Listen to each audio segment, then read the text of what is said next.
take them old records off. Good morning, Eastern North Carolina. I'm reporting here from beautiful Los Angeles, California, where the well-known Dorothy Johnson lives.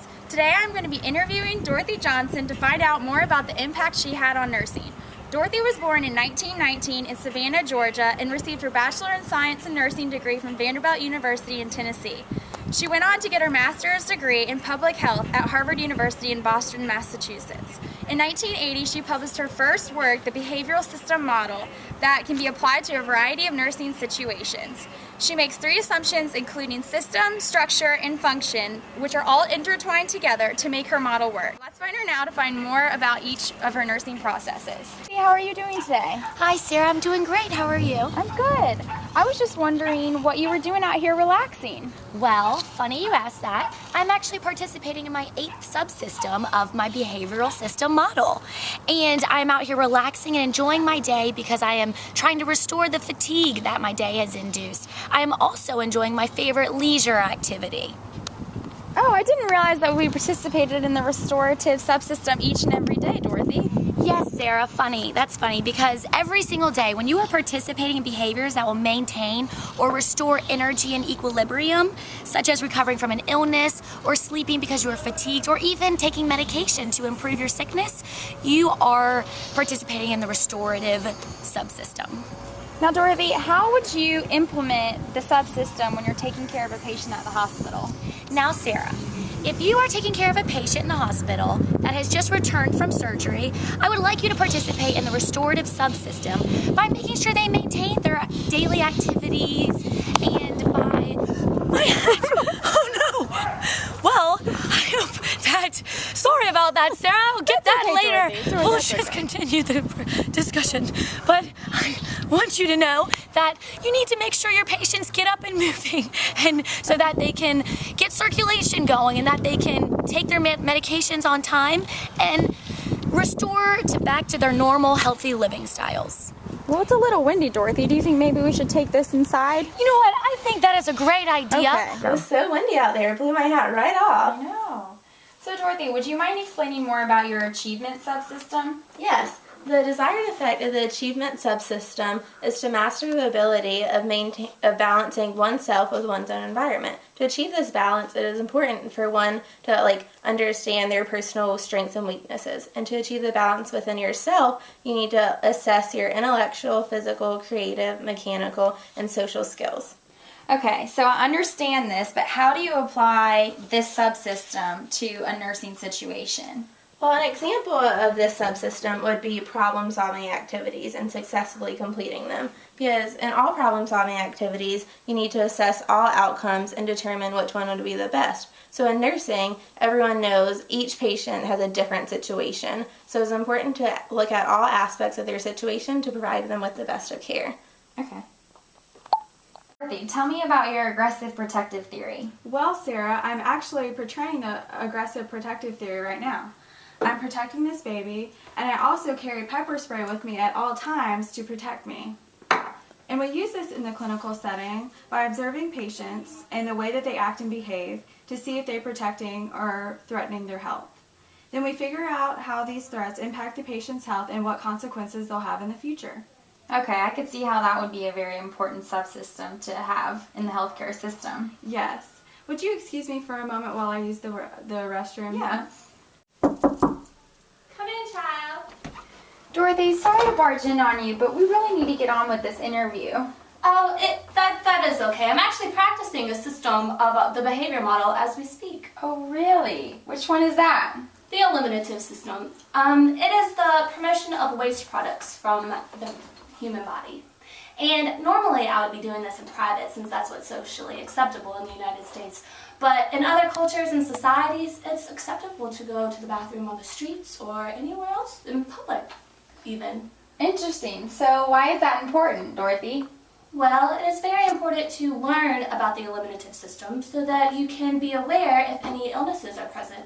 It tells you a lot about the body, and you need to practice the eliminative system in order to ensure that you know what is wrong with your digestive system. So why is elimination important for a nurse to understand?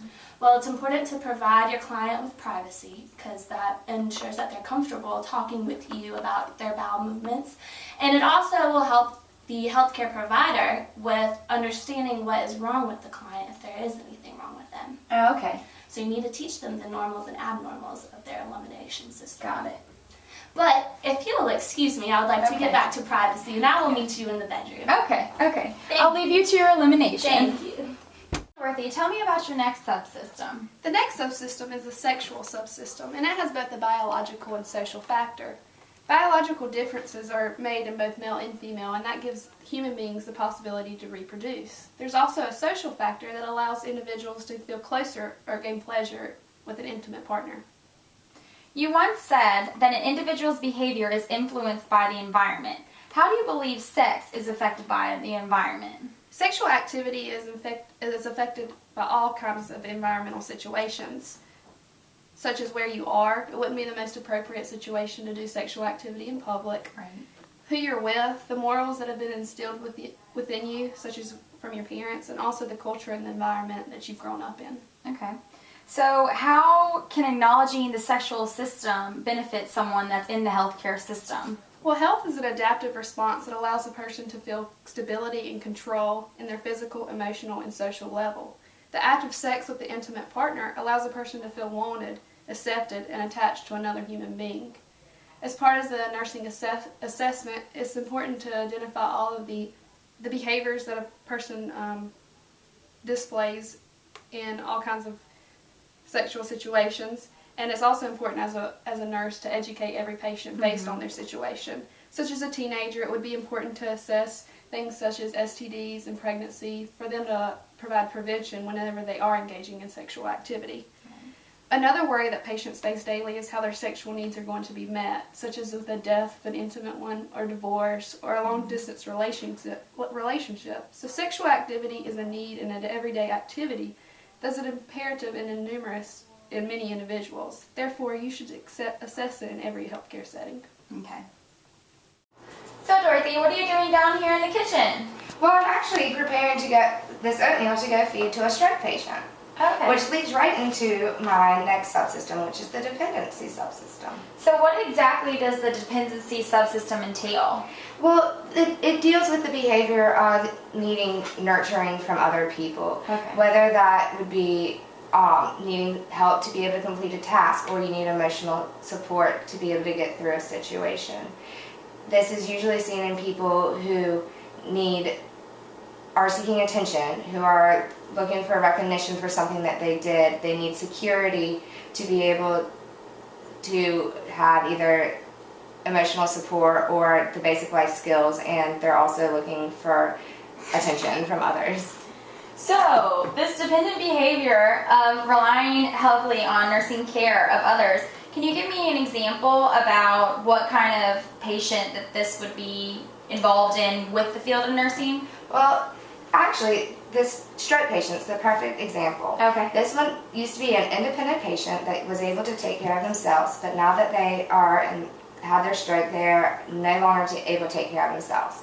They rely on everyone else to take care of them. So while they're in the hospital, it's my job to make sure that I'm feeding them and bathing them and taking care of everything that they're not able to do.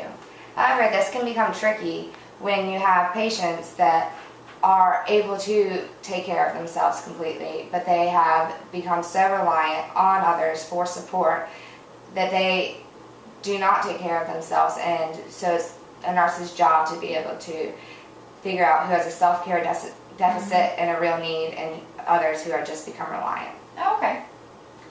Yes, this leads perfectly into my next system of the ingestive. Okay, well let's talk more about that. So can you describe the main idea of the ingestive subsystem?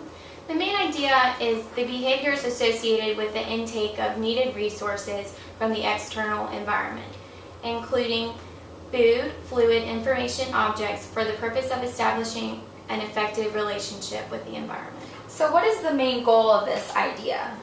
The main goal is to fulfill the patient's intake needs, whether it's dietary or informational, so that they can create the best environment for themselves to be in.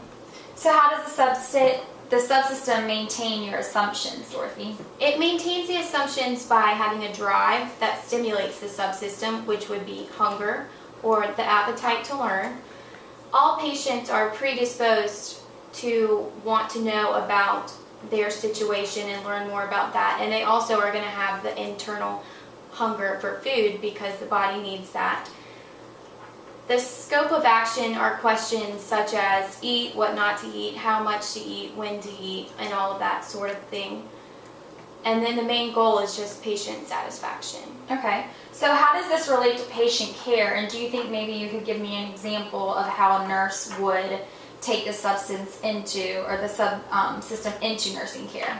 Well, any patient in the hospital, this is going to be very important. They're going to need caloric intake based on the size and age of the patient, based on how hungry they are and their physical needs. But they're also going to need information so that they can further help with their treatment and create the best hospital environment for them to learn and grow and promote their health in. Okay, so let's go into your last subsystem. Dorothy, what are you doing now? Why are you so upset? Well, I was just reminiscing on past memories of my life that have changed me into the person I am today with these relationships. These are my friends and family and coworkers. What do you mean by relationships changing you?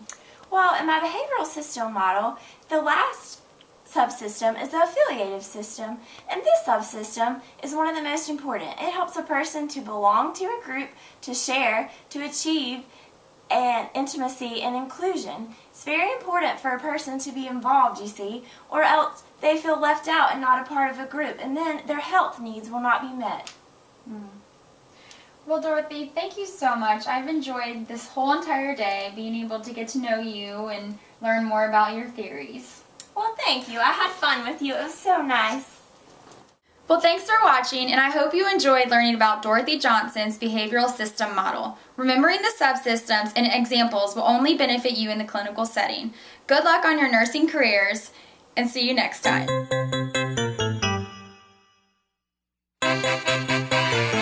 Just take them old records off the shelf. I sit and listen